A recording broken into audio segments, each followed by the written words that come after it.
आदाब, आप सभी का इस्तकबाल है हमारे खास प्रोग्राम वकील साहब में और मैं हूं आपके साथ तरन्नुम अली।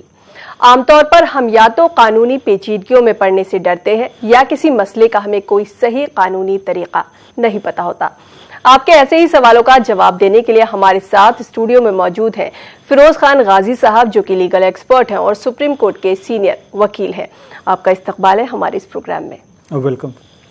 नाज़रीन, आप भी हमारे इस प्रोग्राम में शामिल हो सकते हैं। अगर आपकी भी कोई उलझन है, कोई मसला है या फिर कोई कानूनी सवाल है तो आप बेझिझक हमें कॉल कर सकते हैं। हमारे नंबर्स लगातार आपकी टीवी स्क्रीन पर फ्लैश हो रहे हैं। हमें इंतजार है आपके सवालों का। वकील साहब, जैसे पिछली बार हमने आपसे बात की आरटीआई के बारे में, जो कि एक बहुत जरूरी चीज है हम सभी के लिए, वैसे ही एक एक्ट है क्रिमिनल एक्ट, तो इसके बारे में जानना भी बहुत जरूरी है। तो आज क्रिमिनल एक्ट की बात करते हैं, इसके बारे में आपसे जानते हैं। तो सबसे पहले आपसे बात करूंगी कि क्रिमिनल एक्ट या क्रिमिनल लॉ क्या है और इसको क्यों बनाया गया, क्यों हमें इसकी जरूरत है। शुक्रिया तरन्नुम। सत्यमेव जयते, सत्यमेव जयते, सत्यमेव जयते। देखिए, जैसे जैसे सोसाइटी का डेवलपमेंट हुआ वैसे वैसे लोगों के मसले बढ़े। जब मसले बढ़े तो कुछ चीज़ों को ये देखा गया कि पैसे की या जायदाद दे देने से उस आदमी के ग्रीवेंसेस कम हो जाएंगे या ख़त्म हो जाएंगे। कुछ ऐसे मसले आए कि जिसमें कि ये हुआ कि नहीं साहब, किसी ने किसी का हाथ तोड़ दिया, तो शुरू में जो सज़ा का प्रावधान दुनिया में था, कोई हाथ तोड़ दिया है तो उसका हाथ तोड़ दो, दांत टूट गया है तो सज़ा में उसका दांत तोड़ दो। लेकिन जैसे सोसाइटी सिविलाइज्ड हुई वैसे वैसे जो है सज़ा में प्रावधान आया जेल का, यानी कि इम्प्रिजनमेंट का।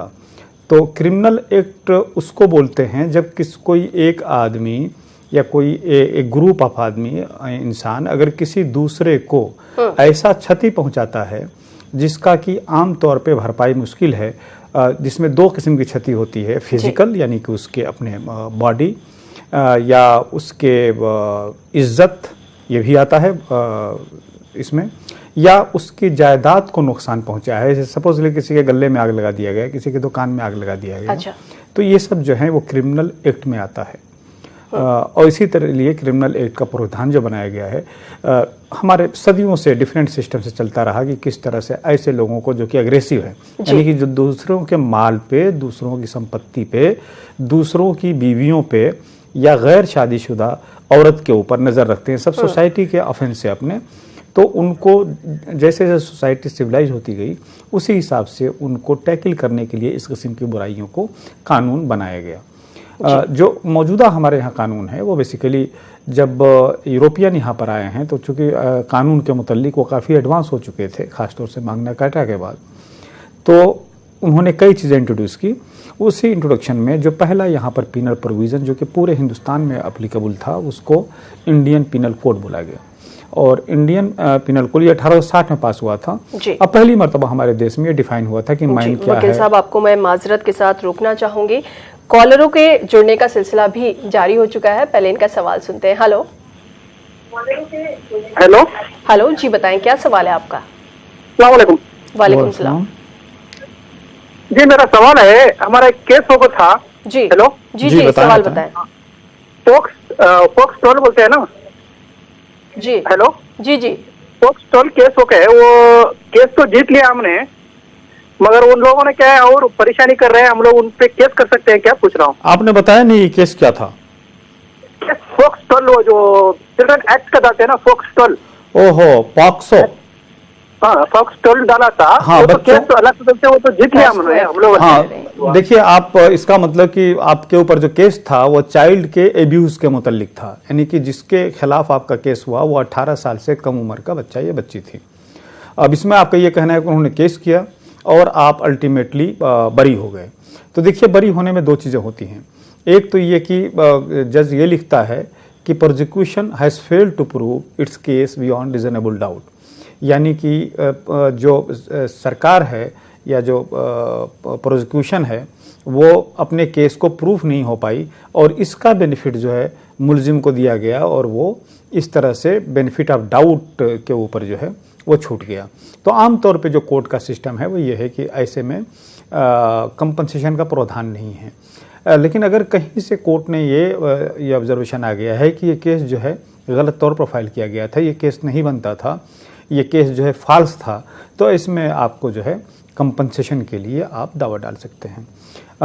लेकिन आज की डेट में ज़्यादातर कानून में ये प्रावधान बना दिया गया है कि अगर किसी को बरी किया जा रहा है या किसी के ऊपर फाइन किया जा रहा है तो फाइन का एक पोर्शन जो है वो दे दिया जाता है, कोर्ट ऑर्डर कर सकती है कि इसको विक्टिम को दिया जाए।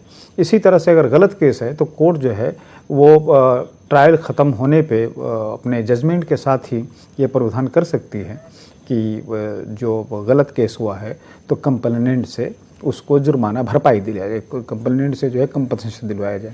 तो अभी आपके पास चूँकि पॉक्सो बहुत ही एक ऐसा कानून पास हुआ है, 2012 में पास हुआ था और अभी इसमें 2018 में अमेंडमेंट भी हुआ है जिसको कि काफ़ी स्ट्रिंजेंट बनाया गया है।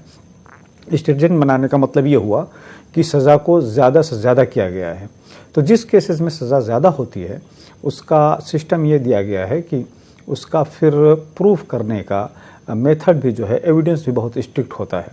इसके बाद भी अगर इसमें अक्सर देखा जा रहा है कि पॉक्सो वगैरह हुआ, इसका मिसयूज़ काफ़ी हो रहा है और उस मिसयूज़ को ये करने के लिए शुरू ही से मैं बता नहीं सकता कि आपके एडवोकेट्स ने क्या ग्राउंड लिया था, किस तरह से ये प्रूफ करने की कोशिश की थी कि आप जो है गलत तौर पर फंसाए गए हैं। लेकिन बहरहाल आपके पास एक ऑप्शन है, आप चाहें तो कंपनसेशन जो है वो फाइल कर सकते हैं जिन्होंने आपके खिलाफ कंप्लेंट किया है उसके खिलाफ। जी, एक कॉलर हमारे साथ जुड़े हैं कोलकाता से, जमाल। हेलो हेलो जमाल, बताएं क्या सवाल है आपका? अस्सलाम वालेकुम। वालेकुम सलाम। मैं कोलकाता से बोल रहा हूँ। जी, देखिए सबसे पहले अपनी टीवी की आवाज बंद करिए। जी मैडम, मैंने म्यूट कर दिया मैडम। जी, अब सवाल बताएं। एक चीज जानना है कि मैं तो कोलकाता में, पता नहीं स्टेट सेंट्रल गवर्नमेंट में क्या रूल्स है। हमारी प्रॉपर्टी में भाई बहन का जरा सा अनबन चल रहा है। अच्छा, तो इसमें क्या इक्वली होगा या कुछ डिफरेंस होगा, परसेंटेज कुछ होगा इसमें? देखिए जमाल साहब, आपके ऊपर जो है आप इस्लामिक लॉ से गवर्न होंगे चूंकि आप मुस्लिम हैं। तो ये पूरे हिंदुस्तान में एक कानून है जिसको बोलते हैं शरिया एप्लीकेशन एक्ट 1939। उसमें यह है कि मुसलमानों के जो अपने अंदरूनी मसले हैं, जैसे कि प्रॉपर्टी का मसला हुआ, मैरिज का मसला हुआ, डाइवोर्स का मसला हुआ, वफ़ का मसला हुआ, इसी तरह से वसीयत का मसला हुआ, इन सब मसलों में मुसलमानों का अपना पर्सनल लॉ से गवर्न होंगे। तो मुस्लिम पर्सनल लॉ के हिसाब से ये है कि जो भी फादर की या मदर की प्रॉपर्टी है, उनके इंतकाल के बाद जब उस प्रॉपर्टी में बंटवारा होगा तो बेटों को 2 हिस्सा और बेटी को 1 हिस्सा, इस हिसाब से वो बंटवारा होता है। एक हिस्सा वो इसलिए बेटी का किया गया है, अक्सर लोग कंफ्यूज करते हैं, क्योंकि बेटी को शादी होके हस्बैंड के पास जाना है और उसकी पूरी जिम्मेदारी शादी के बाद हस्बैंड की होती है।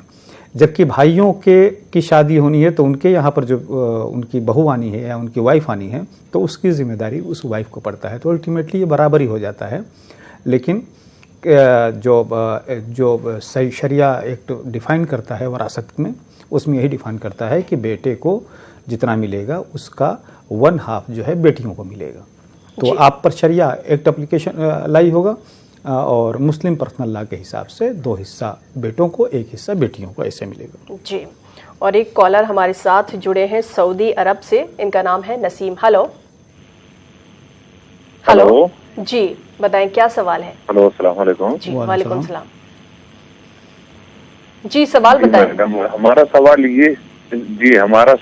ये है कि जो अगर कोई मामलात है, जैसे अगर कोर्ट के अंदर डिपेंड हो चुका है तो कितने टाइम के अंदर में फैसला होना? देखिए, आपने बताया नहीं, आप सऊदी अरबिया से बोल रहे हैं नसीम साहब, आप हिंदुस्तान के कोर्ट के बारे में पूछ रहे हैं। तो कोर्ट में आम तौर पे ड्यूरेशन जो है किसी चीज़ का नहीं दिया हुआ है कि इतने ही, जो जनरल हमारे यहाँ जो कॉमन लॉ है उसमें इस किस्म का ड्यूरेशन नहीं है। ड्यूरेशन इसकी चीज़ का तो है कि कितने दिनों के अंदर आप केस फाइल कर सकते हैं। क्रिमिनल है तो कितने दिनों के अंदर जो है कंप्लेंट कर सकते हैं, या कितने दिनों के अंदर जो है मजिस्ट्रेट या जज जो है आपके खिलाफ प्रोसीडिंग इनिशिएट कर सकता है, कॉग्निजेंस लेना जिसको बोलते हैं। तो इस किस्म का ड्यूरेशन नहीं है कि केस कितने दिनों में ख़त्म होगा। ये अलग बात है कि डिफरेंट डायरेक्शन है डिफरेंट हाई कोर्ट के, कि केस जो है वो जल्द से जल्द ख़त्म हो, चाहे वो क्रिमिनल केस हो या सिविल केस हो। लेकिन ड्यूरेशन अभी इस किस्म के जनरल तौर पर कहीं जो है बाध्य नहीं किया गया। अगर किसी एक्ट में है भी, जैसे सपोज के लिए कि वो जो एक्ट पास हुआ था protection of Muslim women on divorce act, तो उसमें ये दिया हुआ है, ड्यूरेशन दिया हुआ है कि विदिन 3 या देन विदिन 6 मंथ। लेकिन आमतौर पे केस की देश, हिंदुस्तान जैसे बड़े देश में जहाँ के डिफरेंट जगह लोग रहते हैं, समन्स को सर्विस होना, उनको आना, फिर जवाब को उनको मौका देना, तो आमतौर पे टाइम लग जाता है। इसलिए ड्यूरेशन का कॉमन लॉ में, जो जनरल लॉ है, उसमें इस किस्म का कोई प्रावधान नहीं। एक कॉलर हमारे साथ जुड़े हैं कानपुर से। हेलो जी, सवाल बताएं, क्या सवाल है आपका? मैम मैं प्राइवेट कंपनी में जॉब करता हूँ, टाटा प्रोजेक्ट्स लिमिटेड में। और मैम चूंकि हमारी तादाद भी इतनी नहीं है कंपनियों में, क्योंकि तो हमारे महकमे में, और मेरा जो महकमा है वो इन्वायरमेंट हेल्थ एंड सेफ्टी है, तो मैं उसमें as a deputy manager work करता हूँ। और मैं यहाँ पर काम कर रहा था, तो कानपुर में एक कानपुर देहात है जगह जहाँ पर मेरी पोस्टिंग है रेलवे डिपार्टमेंट में, तो कर रखी थी। तो वहां पर क्या कुछ लोगों ने मुझे प्रोवोक किया, जैसे कि मैं बात नहीं कर रहा हूँ बातचीत, फिर भी उन्होंने मुझे अब्यूज किया, मतलब कुछ भद्दे मजाक किए। जब मैंने उस पर रिएक्शन दिया, अब जाहिर सी बात है कि कोई गंदे मजाक करेगा तो मैं उस पर रिएक्शन दूंगा, तो उन्होंने उठा के मेरी कंप्लेंट कर दी और कंपनी ने अपना कोड ऑफ कंडक्ट के तहत मेरा तबादला मतलब कर दिया, मतलब बोल दिया कि अब आप यहाँ पर नहीं काम करेंगे, आप कहीं और काम करेंगे। तो मेरा कहने का मतलब है, अगर वो मुझे प्रोवोक ना करते तो मैं क्यों उनको कुछ बोलता। तो मैं वही चीजें मैं इसमें पूछना चाह रहा था कि मुझे क्या करना चाहिए। वो तो मेरा ट्रांसफर कर दिया। अभी मेरा क्या था कि मेरी अम्मी की तबीयत खराब रहती है, तो मैं संडे को चला जाता हूँ कानपुर से दिल्ली। ठीक है, मेरा काफी डिस्टेंस बढ़ जाएंगे। जी देखिए, आपकी दो चीजें हैं। एक बात तो ये कि प्रवोक होकर आपने जो रिएक्शन दिया, वो रिएक्शन मुझे ऐसा लग रहा है आपके बताने से कि कोई बहुत ही ऐसा नहीं था कि उस रिएक्शन में कोई ऑफेंस बनता है।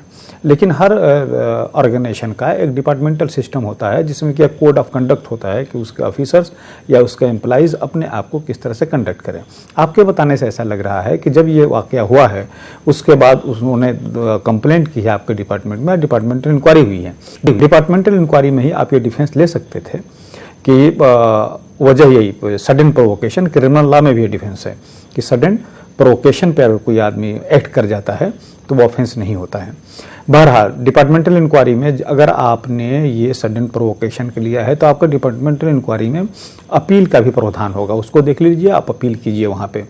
दूसरी बात ये कि ट्रांसफ़र जो है उसको पनिशमेंट नहीं माना गया है।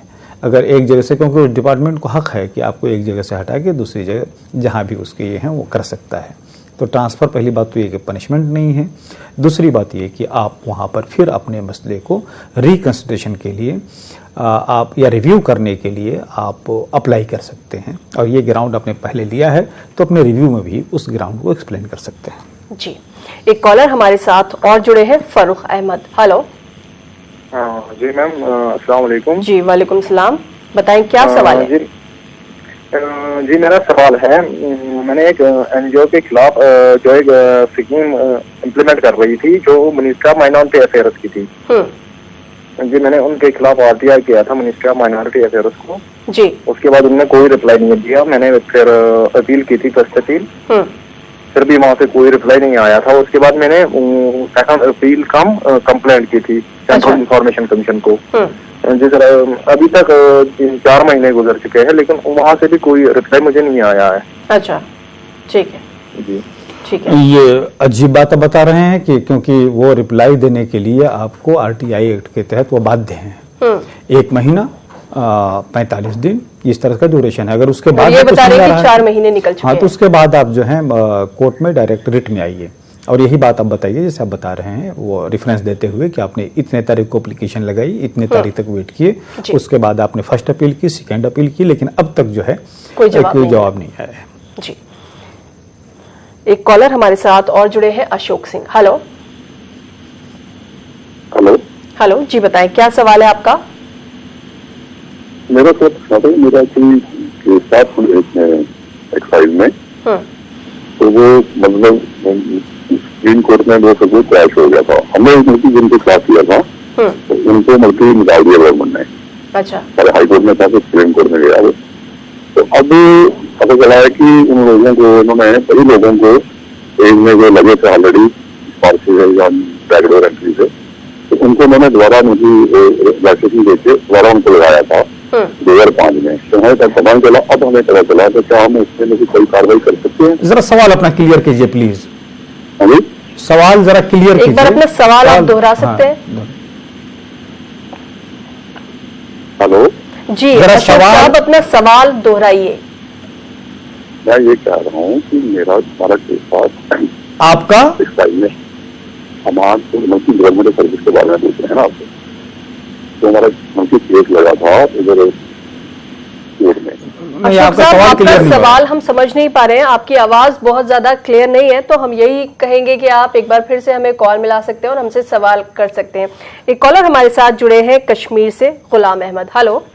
हाँ हेलो जी गुलाम साहब बताएं। जी बताएं क्या सवाल? हम कश्मीर से बोल रहे हैं। जी हमारा सवाल है, जी जी बताएं क्या सवाल है? ये मतलब हम यहाँ गवर्नमेंट सर्विस कर रहे हैं, तो 1990 से हमारी अपॉइंटमेंट हुई है। उसके बाद एक स्पेशल कमेटी बनाई गई है यहाँ पर गवर्नमेंट के जरिए।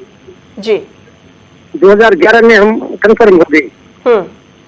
इसके बाद हमने मतलब हाई कोर्ट किया इधर का, श्रीनगर का, मगर वो डिपार्टमेंट वाले हमारे ऑब्जेक्शन नहीं कर रहे हैं। बार बार हम जाते हैं तो केस नहीं होता है उधर। अच्छा 4 साल से केस उधर पड़ा है हाई कोर्ट में। अब उसका क्या हल है? मतलब क्या मुझे ये नहीं हमारे फेवर में? आप जरा सवाल को ये चीज का क्लियर कीजिए कि आप सर्विस में गए सरकारी, जो कि आपका अपॉइंटमेंट 2011 में भी कंफर्म भी हो गया। अब आपको ग्रीवेंसेस क्या है वो आप नहीं बता रहे हैं कि किस लिए कोर्ट गए। 1990 में हमारे मतलब ये हो गए, मतलब रेगुलर हो गए हम 2011 में। हाँ, तो आपको अब ग्रीवेंसेस क्या है, परेशानी क्या है? ग्रीवेंस ये हमें इज्जत मिलना चाहिए नौकरी में। अपॉइंट ही 1990 में हुए थे कह रहे हैं। ठीक है, तो उसके लिए मिलना चाहिए, मतलब ये मतलब क्या ऐसा कोई लॉ है? नहीं, तो कोर्ट में आप गए हैं ना, आप बता रहे हैं कि आप कोर्ट में गए हैं। हाईकोर्ट में केस चल रहा है, मतलब वो डिपार्टमेंट वाले जो हमारे ऑब्जेक्शन नहीं कर रहे हैं उधर। देखिए, कोर्ट में जो ऑलरेडी केस जा चुका है और आप कह रहे हैं कि डिपार्टमेंट वाले कोऑपरेट नहीं कर रहे हैं, वो जल्दी डिसाइड नहीं होने देना चाहते हैं। यहाँ का फाइनेंस डिपार्टमेंट, जनरल डिपार्टमेंट। हाँ, तो उसको उसमें ऐसा कीजिए ना, कोर्ट में ही एक एप्लीकेशन लगाइए जहां पर ऑलरेडी आपका केस है और वो कोर्ट के पास ऐसा प्रोविजन है, उनको एम्पावर कोर्ट की गई है कि किस तरह से उस केस को प्रीपोन करें या किस तरह से उस केस की जल्दी सुनवाई करें, क्योंकि आपका कहना है कि 1990 में आपको अपॉइंटमेंट हुआ था, जबकि आपको जाकर ये कंफर्म किए थे 2011 में। लाजमी है कि कश्मीर के एक्ट जो है, कानून ज़्यादातर हमारे यहाँ से पूरे जो इंडिया में चलता है उसके अगेंस्ट में है, और उसके दूसरा वहाँ कानून चलता है। तो आपसे गुजारिश ये है कि जिस एडवोकेट से आपने ये केस कराई है उनसे आप गुजारिश कीजिए कि एप्लीकेशन लगाएं कोर्ट की जल्दी सुनवाई होने की। और अगर किसी तरह से डिपार्टमेंट वाले उस केस को लंबा चौड़ा मतलब कि बढ़ाना चाहते हैं, अटकाना चाहते हैं, देर करना चाहते हैं, जवाब नहीं दे रहे हैं, तो उसके लिए प्रावधान है, उसके लिए एप्लीकेशन लगाएं ताकि उसकी जल्दी सुनवाई हो जाए। और अगर वो एप्लीकेशन उसका जवाब नहीं दे रहे हैं तो कोर्ट जो है उनका राइट जो है वो क्लोज कर सकती है, एक तरफा सुनवाई हो सकती है। एक कॉलर हमारे साथ जुड़े हैं कर्नाटक से। हेलो हेलो हेलो जी बताएं क्या सवाल? जी जी बताएं। हाँ, मैं महाराष्ट्र से बोल रही हूँ, महाराष्ट्र से बात कर रही है नूरजहां। बताएं आपका क्या सवाल है? हाँ, मेरे मिस्टर को ना 3 महीना हो गए, वो ऑफ हो गए। हेलो हाँ जी बताएं। देखिए अपनी टीवी की आवाज बंद करिए। हाँ बंद है मैम जी। तो मैं इसलिए पूछ रही हूँ कि जैसे हमारे मिस्टर गुजर गए, वो ऑफ हो गए, तो 3 महीना हो गया, तो जैसा एक रूम मेरे है तो वो नाम पे के लिए 1-2 महीने के अंदर हो जाएगा? हेलो जी जी, जी। वो हम इद्दत पे बैठी हूँ, तो अभी मेरा दिसंबर में इद्दत होएगी। जी, तो आप ये कहना चाहती हैं कि एक प्रॉपर्टी है जो आप चाह रही हैं कि आपके नाम से हो जाए, जो कि आपके हस्बैंड के नाम से था। हाँ जी। तो देखिए, ऐसा है कि किसी के इंतकाल के बाद प्रॉपर्टी जो है ऑटोमेटिक नहीं हो जाता है, बल्कि उसके लिए सक्सेशन सर्टिफिकेट लाना पड़ता है। सक्सेशन सर्टिफिकेट का मतलब ये हुआ कि आपके यानी मैयत मृतक या के पास जो भी प्रॉपर्टी है, उस प्रॉपर्टी को उसके जितने वारिसैन हैं उन सब में डिस्ट्रीब्यूट होगा। वो आप भी वन ऑफ द वारिस हैं, तो आपको भी उस प्रॉपर्टी में हिस्सा है। लेकिन आप ये चाहें कि कानूनी तौर पे बगैर किसी सक्सेशन सर्टिफिकेट पे आपके नाम से चढ़ जाए, तो ये संभव नहीं है। क्योंकि उसके लिए सक्सेशन सर्टिफिकेट जरूरी है। एक कॉलर हमारे साथ और फोन लाइन पर है। Hello hello. हेलो जी बताएं। हाँ जी हेलो जी बताएं क्या सवाल है। मैं मुनीर आलम बोल रहा हूँ श्रीनगर से, J&K से। जी मेरा क्वेश्चन है, मैंने एक फ्लैट बुक किया था जम्मू में जी। पाम रिवेरिया के नाम से टॉवर बन रहा था। हमने बुकिंग की थी। अभी बहुत टाइम हो गया, बिल्डर आज कह रहा है, कल कह रहा है, परसों कह रहा है, यही कहते कहते तकरीबन उसने 4 साल लगा दिए। फेब 2016 में मैंने पेमेंट की है और मैं अपने अपने टाइम पे पेमेंट लगातार कर रहा हूँ। तो अब मुझे इसका ये लीगल पॉइंट ऑफ व्यू देखना था, क्या वो लीगली ठीक कर रहा है, मुझे क्या करना चाहिए? जी बेसिकली जानना चाहते हैं क्या रास्ते हैं इनके पास कानूनी। जी देखिए, ये बात सिर्फ श्रीनगर या जम्मू में ही नहीं है, ये बात दिल्ली या और शहरों में देखा जा रहा है कि आमतौर पे एक फ्लैट वाले प्लाट लेते हैं, फ्लैट बनाते हैं, बुकिंग कराते हैं, बुक हो जाने के बाद उसमें टाइम देते हैं कि 3 साल के अंदर कंप्लीट हो जाएगा, 4 साल के अंदर कंप्लीट हो जाएगा, लेकिन अक्सर ऐसा देखा जा रहा है कि वो टाइम से पोजीशन कंप्लीट करके नहीं दे रहे। हाँ, तो उसमें ऐसा है कि आपका कहने के हिसाब से कि आपने पेमेंट इंस्टॉलमेंट का जो है वो हर टाइम देते गए हैं, टाइम से दिए हैं, लेकिन उनका टाइम से अब तक जो है ये पोजीशन नहीं मिला आपको। आप फौरन जो है कंज्यूमर कोर्ट में जाइए।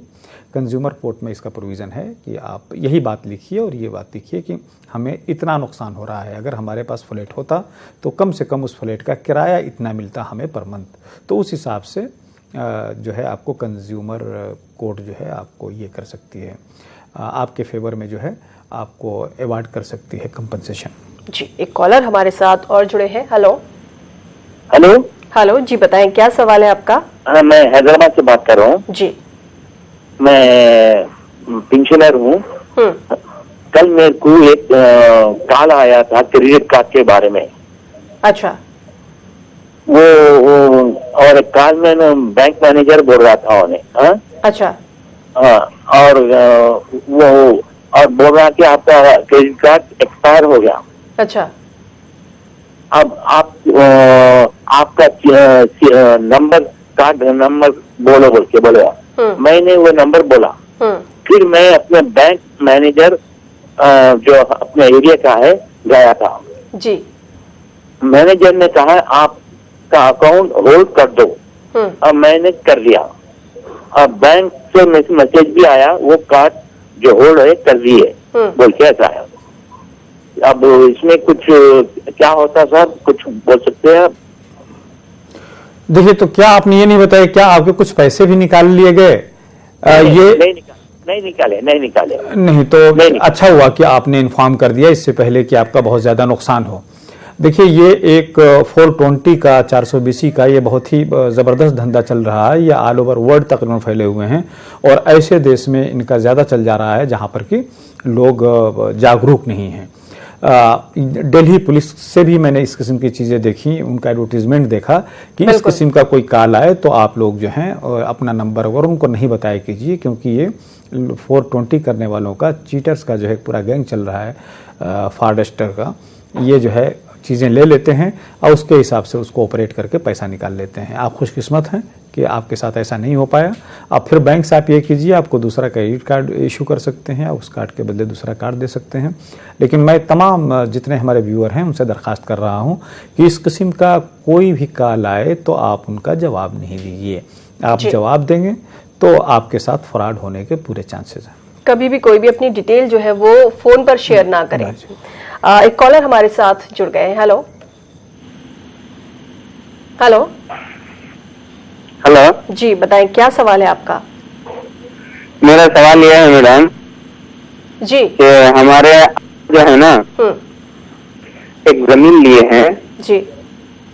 वो जमीन हमारे चचेरे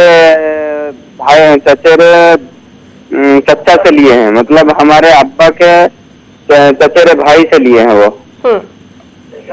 तो उनके वालिद के नाम पर है, हमारे चचेरे दादा के नाम पर वो जमीन है। वो उन्होंने पैसा भी ले लिया, सब कुछ कर लिया, लेकिन ये लिखा है नहीं। उससे पहले जो है उनका जो है डेथ हो गया, इंतकाल हो गया उनका। अच्छा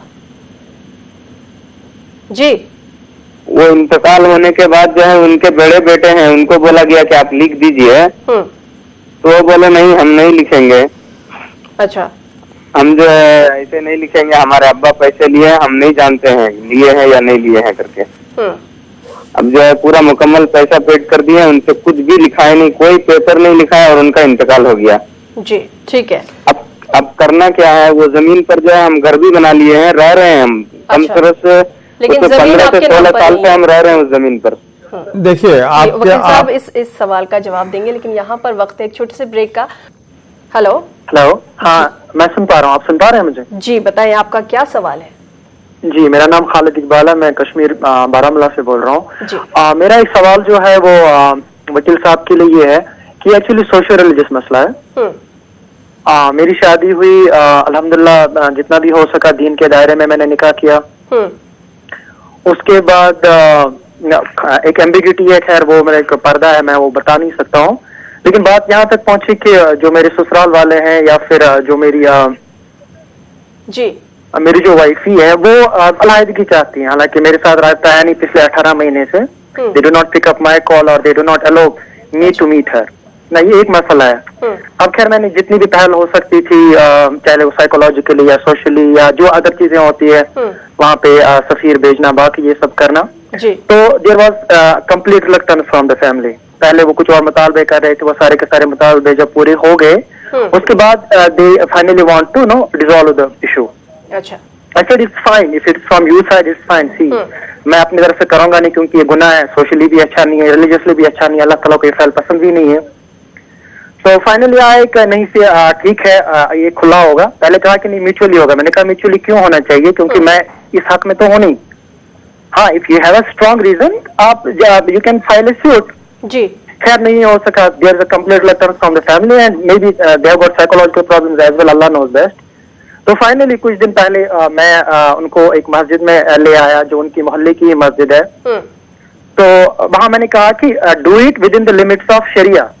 सी I am not above sharia and how can I be above sharia, क्योंकि सोशल रिलीजियस मसला, मैं मुसलमान हूँ, मैंने निकाह किया है। लेकिन वो जो है न तो जो काज़ीउल क़ज़ा होते हैं उनके पास मसला ले जाने के लिए वो राजी है, न वो कोई ऐसी चीज मुझे कोई डॉक्यूमेंट दे रहे हैं जो कल को एक ऑथेंटिक डॉक्यूमेंट हो। अच्छा। अब मुझे ये वकील साहब से पूछना था कि ऐसे मामले में क्या किया जाए। It's a dilemma, there is a share reluctance from the family. मैंने ये भी कहा कि खुला के बाद अगर आप पे कोई पेनल्टी भी पड़ती है मैं नहीं लूंगा, इन एडवांस कहा। मैंने कहा अल्लाह ताला को आसानी पसंद है, मैं आसानी पैदा कर दूंगा जितना भी रिलीजियसली हो सकता है। तो मसला यहाँ पे है कि वो सामने तो खुद बात ही नहीं आ रही, कोई इमाम साहब रखे हुए हैं जो इतने कॉम्पिटेंट भी मुझे नहीं लग रहे हैं, अल्लाह नोज बेस्ट। और मेरी तरफ से जो सफीर है माशाल्लाह वो बहुत अच्छे इंसान है, इंजीनियर है वो। ठीक है। तो मसला अटका हुआ है, तो मुझे ये बताइए प्लीज। खालिद इकबाल साहब, आपका सवाल मैं समझ गया। आपका सवाल पेचीदा इसलिए हो जा रहा है, सिंपल तो ये कि आपकी वाइफ नहीं रहना चाहती हैं, वो खुला के लिए भी एग्री नहीं है, म्यूचुअल डाइवोर्स के लिए जो उन्होंने बात की तो आपका स्टैंड ये था कि म्यूचुअल डाइवोर्स के लिए क्यों जाए, क्योंकि मैं तो डाइवोर्स देना नहीं चाहते हूँ। खुला में आपने सब कुछ माफ़ करने के लिए कहा, लेकिन फिर भी वो खुला के लिए एग्री नहीं है। एक बहुत बड़ा मसला आ रहा है यहाँ पे। वो मसला ये आ रहा है कि अक्सर कोर्ट ये कह रही है जब एप्लीकेशन दे तो सूट अगर फाइल करें डाइवोर्स के लिए, तो कोर्ट ये कहती है कि भाई इस्लामिक लॉ में, मुस्लिम लॉ में हस्बैंड को ये पावर है डाइवोर्स देने का, तो वो कोर्ट से डिक्लेरेशन क्या चाहता है, वो डाइवोर्स दे दे। अब ये एक मसला आ रहा है। अब हमारी ये लोगों की कमी है कि इस किस्म का कोई कोडिफिकेशन नहीं लाए हैं, और मैं खुद फेस कर रहा हूँ इस चीज़ को। अक्सर कोर्ट ये कह दे रही है जहाँ हस्बैंड की तरफ से जाइए आप डाइवोर्स के लिए, क्योंकि आप ट्रिपल डाइवोर्स दे नहीं सकते हैं, वो ऑफेंस हो गया है। अब बाकी में आप जाइए, फौरन सवाल आता है कि आपको डिक्लेरेशन क्यों दें, आप ऑलरेडी जो है आपको पावर है डाइवोर्स देने का, तो आप डाइवोर्स दीजिए।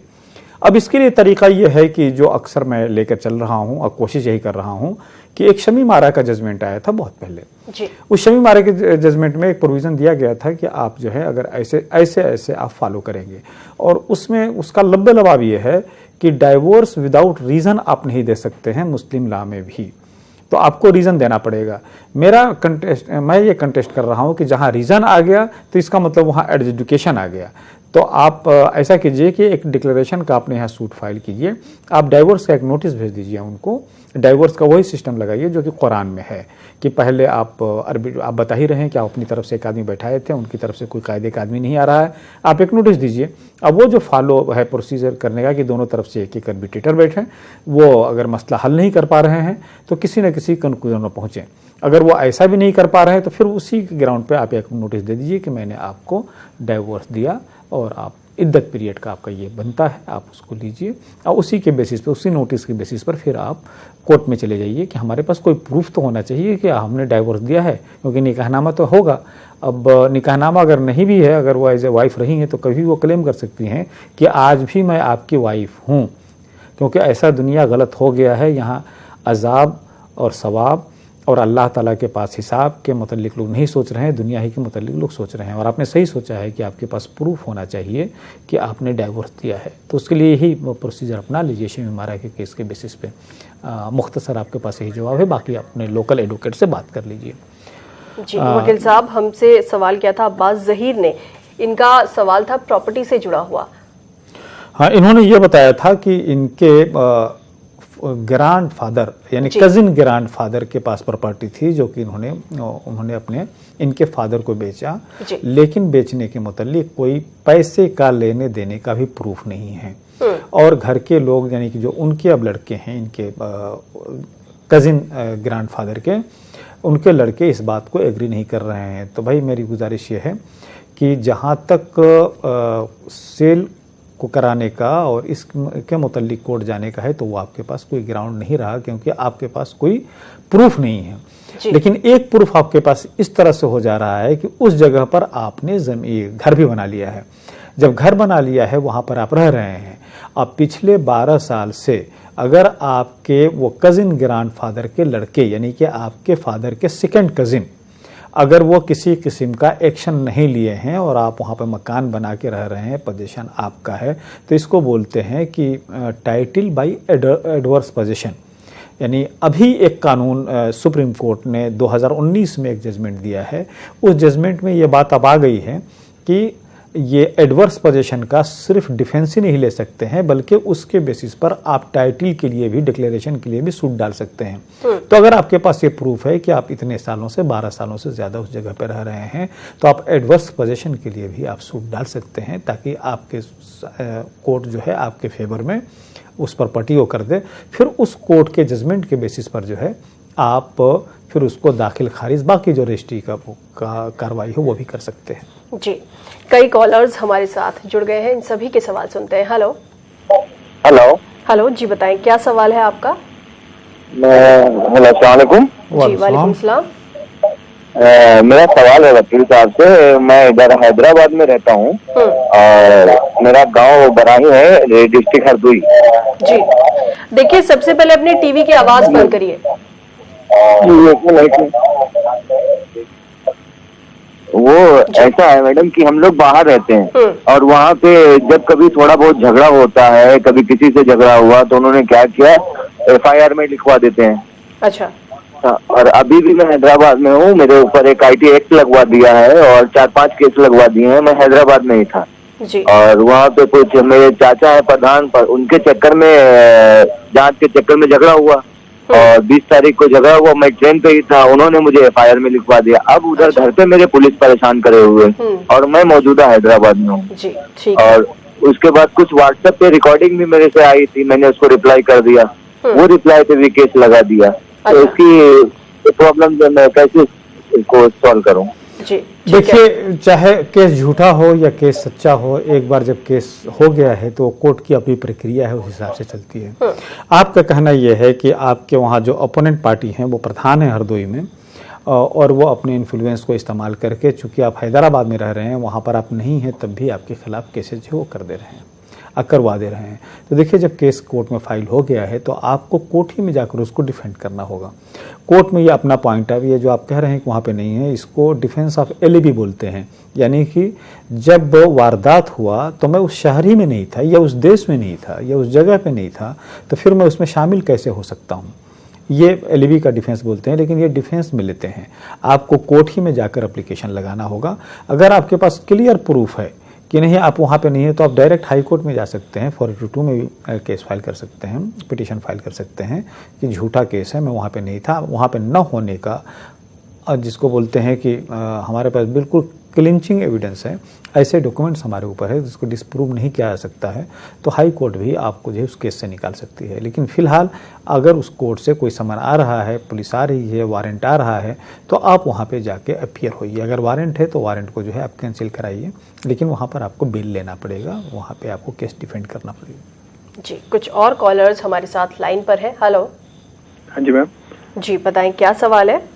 मैडम मैं पंकज बोल रहा हूँ जम्मू से। हमारी एक बुआ जी है, उनका कोई लीगल हेयर नहीं है, तो उन्होंने उनकी कुछ प्रॉपर्टी है, तो उन्होंने मेरे को अपना विल दे रखी है। अच्छा। तो मेरे लिए उन प्रॉपर्टी का उनके मतलब उनकी डेथ के बाद उनको मैं मतलब विल पे ही काम चलेगा कि मुझे अडॉप्टेशन भी बना पड़ेगा कि और कोई डॉक्यूमेंट भी बना? ये वकील साहब से ये पूछना रहा था। देखिए, अगर विल जो है खासतौर से उस विल को रजिस्टर करा लीजिए। अगर वही उनका लास्ट विल होगा और लास्ट टेस्टामेंट होगा, तो उनके फिर बुआ जी आप नहीं रहेंगी, तो उस प्रॉपर्टी के वारिस आप ही होंगे। लेकिन अगर ख़तरा ये है या ये समझ में आ रहा है कि नहीं इस बीच जो है वो और भी कोई कार्रवाई हो सकता है, या उस विल को करने के बाद किसी दूसरे को भी विल कर सकते हैं, अल्टीमेटली एक जिस आदमी का इंतकाल हुआ है तो उसका लास्ट विल दिखाया जाता है। कभी कभी ऐसा होता है कि आदमी 2-3 विल कर जाता है, कभी दिमाग बदला तो फनाव कर दिए, कभी दिमाग बदला फनाव कर दिए, या कभी दिमाग बदला तो एक प्रॉपर्टी को 3 जगह कर दिए, उस विल में 3 लोगों को जो है उसका मालिक बना दिए। तो अगर विल है, विल को आप सेफ साइड में होने के लिए उसका रजिस्ट्रेशन करा लीजिए। विल का रजिस्ट्रेशन कहीं भी हो सकता है, सिंपल कागज़ पर होता है, इसको आप करा लिए तो आपके लिए जो है वो ज़्यादा मुनाफा बख्श होगा, और इस चीज़ के चांसेस भी कम हो जाएगी कि उनके इंतकाल के बाद प्रॉपर्टी लिटिगेशन से ही बचेगी, जब लोगों को पता चलेगा कि आपके पास रजिस्टर्ड विल है। जी, एक कॉलर हमारे साथ और है। हेलो। अस्सलाम वालेकुम। जी वालेकुम सलाम। जी हम कश्मीर से बोल रहे हैं। जी बताएं, क्या सवाल है? मेरा सवाल है मैडम ये है कि मैंने ministry of information and broadcasting से एक लाइसेंस ले ली है डिजिटल केबल टीवी सिग्नल चलाने के लिए। अच्छा। तो मैंने वो 2016 में की है, जब से डिजिटल हुआ है। मैंने अपना सिस्टम भी लगाया है, 1 करोड़ मैंने उसमें वो इंस्टॉल भी किया है। अच्छा। मगर जो कंसर्न हमें जम्मू एंड कश्मीर का डिस्ट्रीब्यूटर है, तब से वो हमें मना कर रहा है कि चैनल्स देने के लिए, जैसे सोनी पैकेज, स्टार पैकेज, जी पैकेज। मैंने अपने जे&के में हमारा हाई कोर्ट है, लोअर कोर्ट है, उससे उसको समन भी निकाली, मगर वो हाजिर ही नहीं होता है। कंसर्न हमारा जो है नोडल ऑफिसर है, डीसी साहब है, वहाँ भी मैंने वो अर्जी दे दी, 2 साल से नहीं आ रहा है वो कहीं पे। वो अपना असर रसूख हर एक जगह पे दिखाता है। कंसर्न हमारा है ड्यू काम है, वहाँ भी मैंने 2 बार एप्लीकेशन डाली है, मगर कुछ नहीं हो रहा है। एक तो मैंने मिनिस्ट्री ऑफ इंफॉर्मेशन ब्रॉडकास्टिंग से ये लाइसेंस ले ली, वहाँ 1.5 लाख रुपए खर्चा आया, ये फीस था मिनिस्ट्री ऑफ इंफॉर्मेशन ब्रॉडकास्टिंग का। जी। अब सिस्टम मिनिस्ट्री ऑफ इंफॉर्मेशन से मुझे लेटर आई कि आप अपना डिजिटल हेडनेट डालो। मैंने अपना डिजिटल हेडनेट डाला, उसमें 1 करोड़ रुपए खर्चा हो गया, सिस्टम खड़ा है, मगर हमारा ब्रॉडकास्टर हमें चैनल नहीं दे रहा है।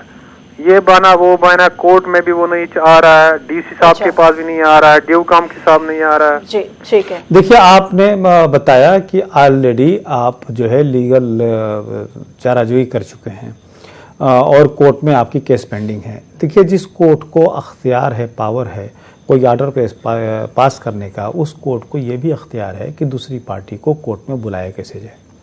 तो आपका मसला सिर्फ ये है आज की तारीख में, जो कि बहुत बड़ा मसला है हिंदुस्तान के कंटेक्स्ट में।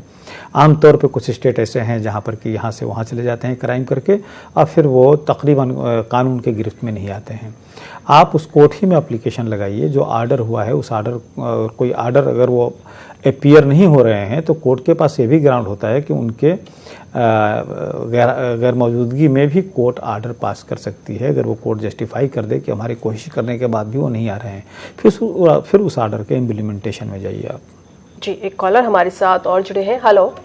हेलो, अस्सलाम वालेकुम। जी वालेकुम सलाम। बताएं, क्या सवाल है आपका? जी, मैं राजुद्दीन, डिस्ट्रिक्ट बारामूला, कश्मीर से बोल रहा हूँ। जी, कश्मीर से बात करें, बताएं। जी, हमारा ये सवाल है, हम 2007 में अपॉइंट हुए हैं अपने एक पीडीडी डिपार्टमेंट में। तो उसके बाद हमारी जो DPC लगती है, डिपार्टमेंटल प्रमोशन कमेटी, वो 2016 में हुई थी। अच्छा। तो उसके बाद जो हमारी मतलब डिपार्टमेंट की प्रॉब्लम थी, तो 2018 में हमें मई 2018 में हमको फिर एक ऑर्डर मतलब इश्यू हुआ जिसमें हमें रेगुलर किया गया। तो लेकिन उस पर लिखा गया विद इफेक्ट जून 2016 से। तो हम यही जाना चाहते, फिर उसके बाद जब हमने मॉनिटरी बेनिफिट उसके लिए मांगा, तो फिर मतलब डिपार्टमेंट ने, जो हमारे डिपार्टमेंटल प्रमोशन कमेटी के चेयरमैन हैं, तो उसने एक सर्कुलर लिखा है कि आप इनको सिर्फ आप मॉनिटरी बेनिफिट मत दे दो, नोशनली बेनिफिट दे दो। क्या हम इसके लिए मतलब कोर्ट जा सकते हैं? हमें यही जानना था। जी ठीक है, वकील साहब इनके सवाल का जवाब देंगे, लेकिन यहाँ पर वक्त है एक छोटे से ब्रेक का। नाज़रीन, यहाँ पर हम ब्रेक ले रुक रहे हैं, लेकिन आप भी हमारे साथ जुड़ सकते हैं। अगर आपका भी कोई कानून से जुड़ा सवाल है तो हमें कॉल कर सकते हैं। हमारे नंबर्स लगातार आपकी टीवी स्क्रीन पर।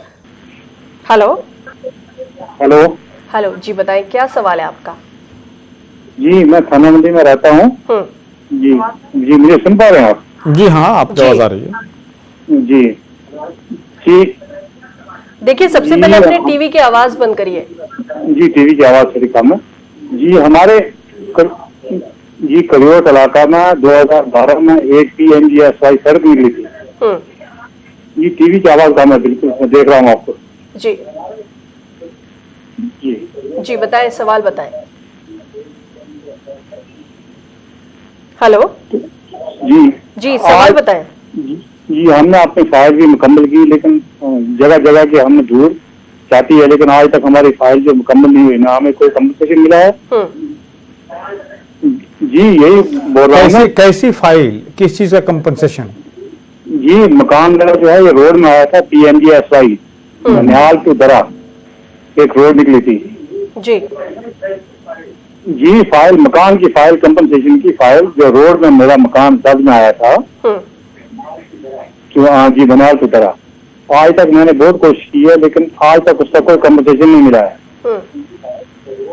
जी ठीक है, एक और कॉलर हमारे साथ है, इनका भी सवाल सुनते हैं। हेलो हेलो हेलो, जी बताएं क्या सवाल है आपका? जी, अस्सलाम वालेकुम। वालेकुम सलाम। जी, मैं शमा परवीन बोल रही हूँ मेरठ से। जी जी, हम लोग 3 बहन भाई हैं और हमारा फादर का इंतकाल हो गया है। और मेरे फादर का इंतकाल 2009 में हो गया है। जी, तो हमारा एक घर है, उसमें तो मेरे फादर, मेरे बड़े भाई हमारे पेरेंट्स को बहुत परेशान करते थे, तो मेरे फादर ने मेरे छोटे भाई के नाम वो मकान कर दिया था। अच्छा। तो अब उनके 2009 में उनका इंतकाल हो गया था, और अब मेरा छोटा भाई उस घर को बेचना चाहता है। तो मैं नहीं चाहती कि वो मकान बिके। हालांकि मेरा बड़ा भाई तो बेदखल हो चुका है, अब उसमें मेरा भी कुछ हक नहीं है, जैसे उसके नाम कर दिया गया है। तो मैं पूछना चाहती हूँ कि वो उसको बेचने से कैसे रोकूं?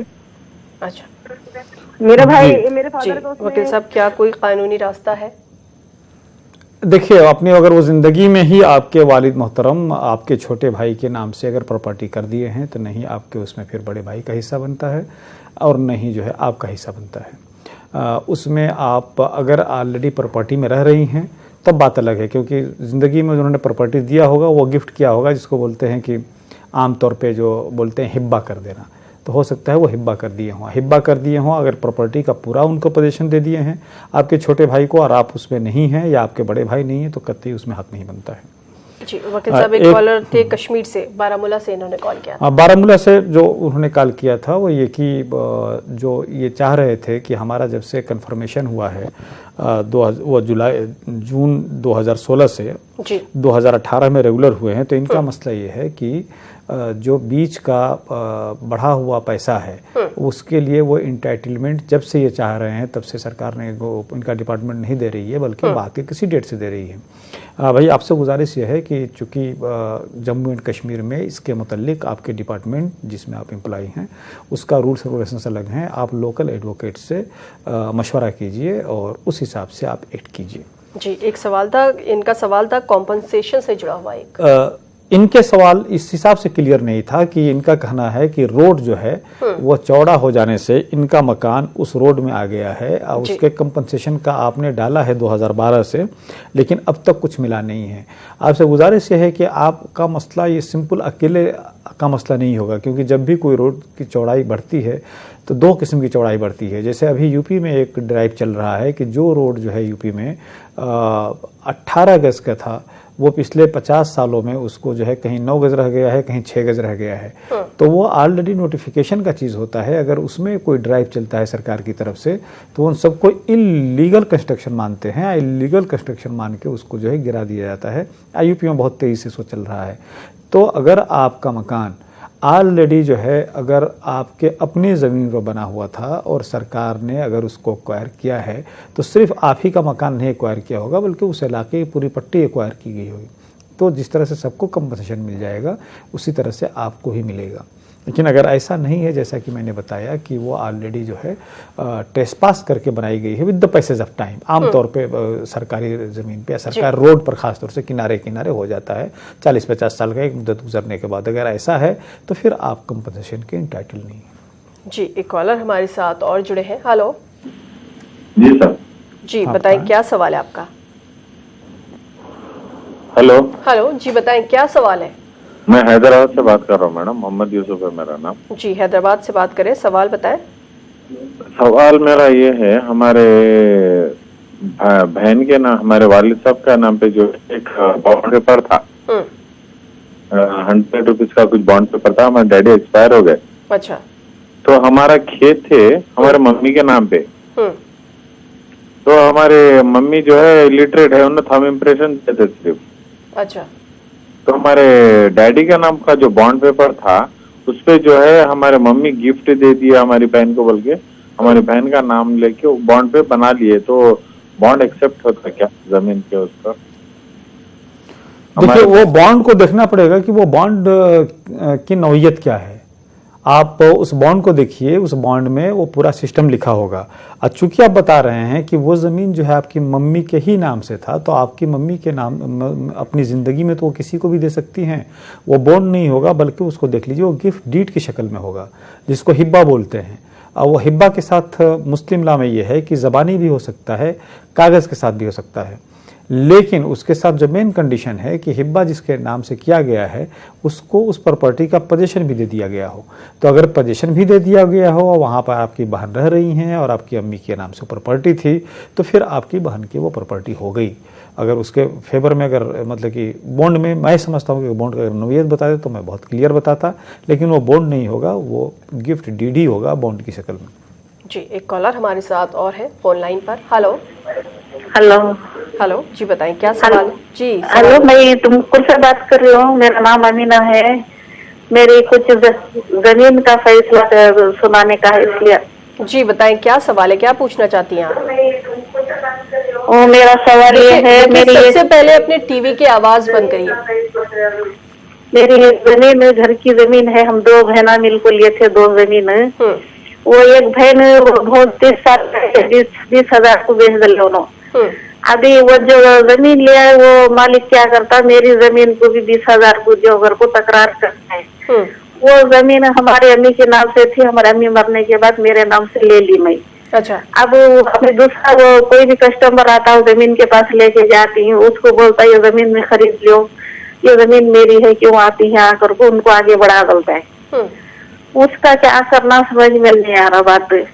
देखिए अगर आपकी जमीन है और पहले वाले जिनसे जमीन खरीदी गई है वो अगर अब भी कह रहे हैं कि वो जमीन मेरी है, अगर वो किसी को दिखा रहे हैं, तो पहली बात तो ये कि आप एक कंप्लेंट कीजिए थाने में कि ये हमारी ज़मीन है, हमने फलां से ज़मीन खरीदी थी।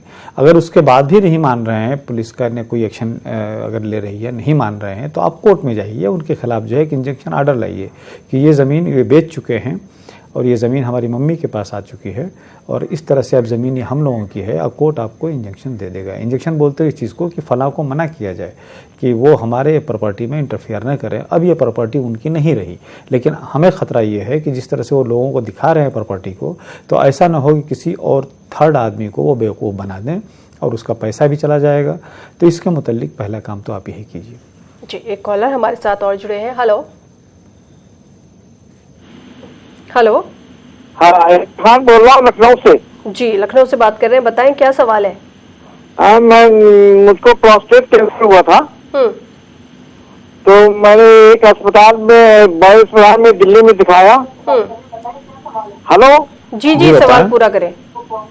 हाँ, तो उन्होंने हमको मिसगाइड किया, मिसलीड किया और हमारा जो इलाज है वो गलत तरीके से किया। फिर मैंने सेकंड ओपिनियन लिया दूसरे बड़े अस्पताल में। उन्होंने कहा अभी आप ठीक नहीं हुए हैं, आपको इलाज करना है। 2 साल तक वहाँ भी इलाज हुआ। तो वहाँ इलाज करने के बाद मैं ठीक हो गया बिल्कुल। अच्छा। मैं ये जानना चाह रहा हूँ कि मैं अगर पहले वाले अस्पताल पर जैसे हमारा 5 लाख रुपया खर्च हुआ है, अगर मैं उसके ऊपर मुकदमा करूँ तो मैं कौन सा क्रिमिनल फेस करूँ कि कंज्यूमर फोरम में करूँ? जी, देखिए, जो आपने सवाल किया है वो सिंपल ये है कि आपने एक जगह इलाज कराया, उस इलाज से आप सेटिस्फाई नहीं थे क्योंकि उसने गलत तजवीज़ कर दिया था। आपने सेकंड ओपिनियन लिया तो उसके बाद पता चला कि नहीं साहब, पहले वाला गलत किया है। इसमें दोनों किस्म के केस बनते हैं, क्रिमिनल नेग्लिजेंस भी बनता है प्लस डैमेजेस बनता है। तो आप थाने में कंप्लेंट भी कर सकते हैं। अगर थाने वाले एक्शन ना ले तो फिर डीसीपी को या एसपी को लिखें, वो नहीं लेता है तो फिर आप कोर्ट में आइए। कंप्लीट क्रिमिनल नेग्लिजेंस का केस हो सकता है। आमतौर पर यह देखा जा रहा है कि हॉस्पिटल वाले जो हैं, छोटे मोटे डॉक्टर जो हैं, वो सही नहीं कर पा रहे हैं या नेग्लिजेंस उनसे हो ही जा रहा है। क्योंकि हमारे हिंदुस्तान में लोग ज़्यादा जागरूक नहीं हैं, इसलिए नहीं एडवोकेट के खिलाफ कोई कार्रवाई करता है और नहीं आमतौर पर डॉक्टर के खिलाफ कार्रवाई करता है। ये कानून बहुत क्लियर है। और कंज्यूमर में भी आप जा सकते हैं, वहाँ भी आप जो है डैमेजेस क्लेम कर सकते हैं। जी वकील साहब, असल में वक्त हमारे पास थोड़ा सा कम है। आज हम क्रिमिनल एक्ट के बारे में बहुत ज़्यादा बात नहीं कर पाए, आइंदा इसके बारे में ज़रूर बात करेंगे। लेकिन आपने हमारे तमाम कॉलर्स के सवालों के जवाब दिए। आपका यहाँ आने के लिए बहुत बहुत शुक्रिया। नाजरीन, आपसे फिर मुलाकात होगी अगले हफ्ते। फिर से हाजिर होंगे आपकी कानूनी उलझनों को सुलझाने और कानूनी समझ को बढ़ाने। फिलहाल हमें दीजिए इजाजत। आदाब।